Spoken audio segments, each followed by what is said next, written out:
विपक्ष के नेता हैं, क्रिटिसाइज ही करेंगे, ये कहाँ लिखा है? रचनात्मक विपक्ष भी होता है। देश की पार्लियामेंट में जो बोला जाता है उसमें सत्यता नहीं लगती, देश की जनता बोलती है उसमें सत्यता नहीं लगती। क्या विपक्ष में हम भी रहे हैं, हमने भी रचनात्मक भूमिका निभाई है। जहाँ जहाँ श्रेय देने वाली बात है सरकार को श्रेय दिया है, लेकिन आप तो मनोबल ही गिराते हैं।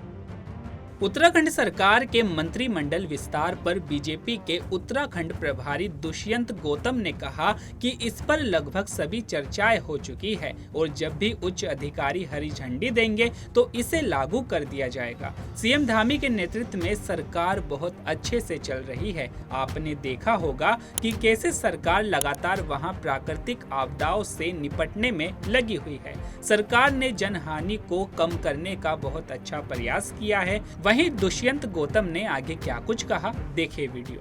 देखिए, विपक्ष के नेता हैं, क्रिटिसाइज ही करेंगे, ये कहाँ लिखा है? रचनात्मक विपक्ष भी होता है।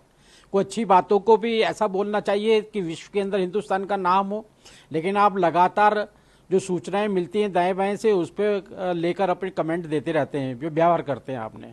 कभी चाइना का नाम लेके करते हैं, कभी पाकिस्तान का नाम लेके करते हैं, अन्य कुछ चीज़ों से करते हैं। आपको देश की पार्लियामेंट में जो बोला जाता है उसमें सत्यता नहीं लगती, देश की जनता बोलती है उसमें सत्यता नहीं लगती। क्या आप हमेशा जो देश को सांस्कृतिक, संस्कार, धार्मिक, आर्थिक रूप से कमजोर करने वाली स्टेटमेंटें जो षड्यंत्र के तहत आती हैं, आप उसका ही मनोबल बढ़ाते हैं, उसके ही समर्थन में हमें से खड़े होकर। आपको आकलन करने की आवश्यकता है, अपने आप का आकलन करने की आवश्यकता है। विपक्ष में हम भी रहे हैं, हमने भी रचनात्मक भूमिका निभाई है। जहाँ जहाँ श्रेय देने वाली बात है सरकार को श्रेय दिया है, लेकिन आप तो मनोबल ही गिराते हैं। तो मुझे लगता है कि आपका जो एजेंडा है टुकड़े टुकड़े गैंग वालों को उसको सार्थक करने के लिए ये आपकी जो भावना है ये अवगत होती है। देखिए, जहाँ महाराष्ट्र को ये खराब कर रहे हैं, वहीं बाला साहब ठाकरे के सपनों को तोड़ने का काम कर रहे हैं। जो बाला साहब ठाकरे जी के विचार थे, महाराष्ट्र को आगे बढ़ाने के थे, हिंदुत्व के थे, राष्ट्रवाद के, सिर्फ ये दोनों बिल्कुल उसके एंटी काम करते हैं हमेशा। आज ये जिस प्रकार से वातावरण और व्यवहार कर रहे हैं, मुझे लगता है कि कई राजनीतिक और महाराष्ट्र के पक्ष में नहीं है। वो हमेशा बिखराव और जो टुकड़े टुकड़े गैंग का सपना है उसको पूरा करना, वहाँ पे अंतर्विरोध पैदा करना, हमेशा इनका यही सपना रहता है खाली। वहाँ की महाराष्ट्र की जनता से इनका कोई मतलब नहीं है। जी सर, साथ में इनडायरेक्टली अटैक भी किया अमित शाह पे। ये बोला है कि अहमद शाह अब्दाली दिल्ली में बैठे हुए हैं, उन्होंने एक सुपारी ले रखी है महाराष्ट्र में जो है अनारकी फैलाने के लिए। अनारकी आपके शासन में कैसी थी? साधु संतों पे कत्लेआम किया जाता था, जान के मार दिया जाता था, एक भी गिरफ्तारी नहीं होती थी, ढूंढ ढूंढ के मारा जाता था। किस प्रकार से नशा माफिया चल रहा था, किस प्रकार से गुंडागर्दी चल रही थी, सुपारी लेने का काम कर रहे थे आप सब लोग मिलकर। आप किस प्रकार से बाला साहब ठाकरे जी के सपनों को तोड़ने का काम कर रहे थे आप। इसलिए अपने गिरिबान में झांकिएगा।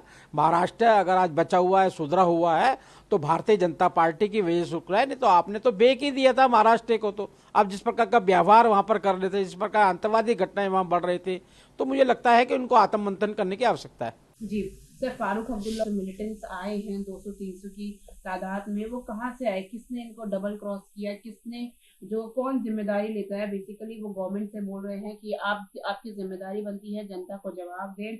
और साथ ही बांग्लादेश बॉर्डर पे भी जो है आपने ऐसा सिचुएशन कर दिया कि लोग आना जाना शुरू कर दिया। देखो, फारूक अब्दुल्ला को बौखलाहट, घबराहट और जो उनके मन की इच्छा थी ना 370 हटेगी तो झंडा उठाने वाला कोई नहीं मिलेगा। आज जब पूरे कश्मीर के अंदर झंडा फैलता हुआ दिखाई देते हैं, जिन बच्चों के हाथ में वो पत्थर देखा करते थे और उनके हाथ में आज लैपटॉप देखते हैं, जो सिनेमाघर नहीं खुलते थे वहाँ टूरिज्म बढ़ रहा है, उनको तकलीफ ये है कि उनका सिंहासन हिल चुका है, उनको वहाँ पर कोई अपनी ज़मीन दिखाई नहीं दे रही। चुनाव हार कर अभी आ रहे हैं, बौखलाहट मन के अंदर है, इसलिए वो हमारा सेना का भी मनोबल गिराने की और जो लोग आगे बढ़ाना चाहते हैं कश्मीर को, उनका मनोबल गिराने के लगातार प्रयास करते रहते हैं। आप देखिएगा जिस प्रकार से हमारा देश और कश्मीर में शांति है, चुनाव आने वाले हैं, कहीं ना कहीं पाकिस्तान अपने षड्यंत्र को आगे बढ़ाना चाहता है, उसके रूप में ये भी कहीं ना कहीं उसकी हौसला अफजाई, हिम्मत करने का काम करते हैं। जो पाकिस्तान नहीं बोल सकता वो इन लोगों के मुंह से बुलवाने का काम कर रहे हैं। जी सर, अगर उत्तराखंड कैबिनेट एक्सपेंशन बहुत टाइम से पेंडिंग है, लेकिन बताया जा रहा है कि अब इसकी जो प्रोसेस है वो थोड़ा फास्ट ट्रैक कर दिया गया है। क्या लगता है आपको, आप वहाँ के इंचार्ज हैं, किस तरह की सिचुएशन आप देखते हैं? देखिएगा, तकरीबन चर्चा उस पर हो चुकी है और जब भी हरी झंडी ऊपर वालों की मिलेगी, ऊपर वालों के बैठकर जो भी वो निर्णय करेंगे उसको लागू किया जाएगा।